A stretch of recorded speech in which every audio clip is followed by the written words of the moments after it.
ఆ రోజు అధికారంలోకి వచ్చిన మొదటి క్యాబినెట్లోనే మేము తీర్మానం చేస్తాము, మొదటి శాసనసభలో చట్టబద్ధత తెస్తాము, 100 రోజుల్లో అమలు చేస్తామని హామీలు ఇచ్చారు, నమ్మబలికారు. ఇది సోనియా గాంధీ మాట అన్నారు, ఇది రాహుల్ గాంధీ మాట అన్నారు. రేవంత్ రెడ్డి చెప్తే నమ్మతారో నమ్మరో అని గాంధీల మాటగా ప్రచారం చేశారు. 100 రోజులు కాదు, ఇలా 700 రోజులైనా కూడా అమలుకు నోచుకోలేదు.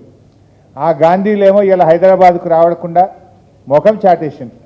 ప్రజలు ఎక్కడ నిలదీస్తారో, ప్రజలు ప్రశ్నిస్తారని ఆ గాంధీలు ఇలా హైదరాబాద్కి వస్తలేరు, ముఖం చాటేసినటువంటి పరిస్థితి. ఇలా రివ్యూ చేయాల్సిన బాధ్యత లేదా? మరి 6 గ్యారంటీలు అమలు చేస్తామని చెప్పాం, చట్టబద్ధత తెస్తామని చెప్పాం, ఇంకా ఎందుకు అమలు కాలేదని మరి ఆ రాహుల్ గాంధీ ప్రియాంక గాంధీ రేవంత్ రెడ్డిని అడగాల్సిన బాధ్యత లేదా అని నేను అడుగుతా ఉన్నా. మరి ఆ రోజు ఎన్నికల ముందు గల్లీ గల్లీ తిరిగిన గాంధీలు ఇవాళ ఎందుకు ముఖం చాటేస్తున్నారో రాష్ట్ర ప్రజలకు సమాధానం చెప్పాలని చెప్పి నేను అడుగుతా ఉన్నాను. ఈ రేవంత్ రెడ్డి గారు కూడా ఆ రోజు గ్యారంటీ కార్డుల కంటే కూడా రెచ్చిపోయి చెప్పిండు, అవ్వకిస్తాం కోడలికి ఇస్తామన్నాడు, ఇద్దరికీ పెన్షన్ ఇస్తామన్నారు, రైతుకి ఇస్తాం కౌలు రైతుకు ఇస్తాం, ఇద్దరికీ ఇస్తామన్నాడు. ఎన్నికల ముందేమో రజనీకాంత్ లెక్క మాట్లాడిండు, ఎన్నికలు అయినాక రేవంత్ రెడ్డి గజనీకాంత్ లాగా మారిపోయింది. ఈరోజు ఇవాళ ఇప్పుడు అన్ని కటింగ్లే, ఏది చూసినా కటింగ్లే పెట్టుండు. ఎట్లా ఉందంటే చీఫ్ మినిస్టర్ అంటే చీఫ్ మినిస్టర్ రేవంత్ రెడ్డి కాదు, ఈయన cutting minister, cutting master Revanth Reddy అయిపోయింది.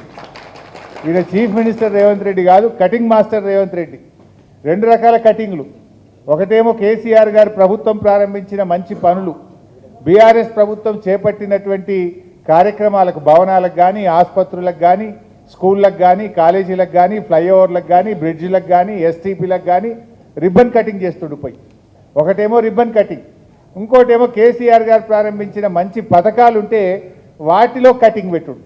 Like Kalyana Lakshmi cutting, KCR kit cutting, nutrition kit cutting, CM breakfast స్కీమ్కు కటింగు, ఫీజు రియంబర్స్మెంట్కు కటింగు, బతుకమ్మ చీరలకు కటింగు, దళిత బంధు కటింగు, అన్ని కటింగులు పెట్టుడు.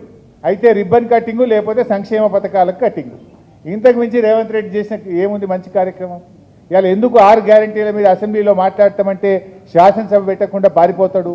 మొన్న అసెంబ్లీ జరిగేటప్పుడు మేము అడిగినాం, 10 రోజులు అసెంబ్లీ పెట్టండి అంటే ఒక్కటే రోజు కాళేశ్వరం మీద పెట్టి బురద జల్లి నెగటివ్గా మమ్మల్ని మాట్లాడనీయకుండా, మాకు మైక్ ఇవ్వకుండా బురద జల్లి పారిపోయింది. నిజంగా నువ్వు అంత మంచిగా చేసేది ఉంటే శాసనసభ పెట్టకుండా ఎందుకు పారిపోతా ఉన్నావు?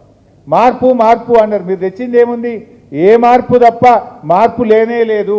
ప్రజలను ఏమార్చడం తప్ప రేవంత్ రెడ్డి కాంగ్రెస్ ప్రభుత్వం తెచ్చిన మార్పే లేదు ఈ రాష్ట్రంలో. అంతా మోసం అనేటువంటి విషయం ప్రజలకు అర్థమైంది. అందుకే మేము ప్రజల్ని కూడా కోరుతా ఉన్నాం, ఈ గ్యారంటీ కార్డులు తెలంగాణలోని ప్రతి ఇంటింటికి ఈ ప్రభుత్వం ఆ రోజు గ్యారంటీ కార్డులు ప్రభుత్వం పంపింది. ఈరోజు ఈ బాకీ కార్డులను ప్రతి ఇంటికి బీఆర్ఎస్ పార్టీ పంపిస్తూ ఉంది. రేపు పంచాయతీరాజ్ ఎన్నికల్లో కానీ, జూబ్లీ హిల్స్ ఎన్నికల్లో కానీ ఎవడన్నా కాంగ్రెస్ పార్టీ నాయకుడు ఓటు వస్తే, ఈ ఓటు కోసం వస్తే ఈ బాకీ కార్డు చూపండి, గల్లా బట్టి నిలదీయండి అని చెప్పి నేను ప్రజలకు పిలుపునిస్తా ఉన్నా. ఎందుకంటే ఆ రోజు 3 నెలలు భద్రంగా పెట్టుకోండి, ఈ కార్డు మీకు చట్టబద్ధత తెస్తాం, 100% అమలు చేస్తామన్నారు. ఆ రోజు సోనియా గాంధీ గారే రాష్ట్ర ప్రజలకు లేఖ రాశారు, సోనియా గాంధీగా నేను మాట ఇస్తున్నాను, ఇవన్నీ అమలు చేయించే బాధ్యత నాది అన్నారు. ఏమైంది? ఎక్కడ పోయింది ఆ బాధ్యత? ఇవాళ ఎవరెవరికి ఎంత బాకీ పడ్డారు? ఇవాళ ప్రభుత్వ ఉద్యోగులకు మోసం చేశారు. 5 డిఏలు పెండింగు, పీఆర్సీ గురించి మాట్లాడే పరిస్థితి లేదు.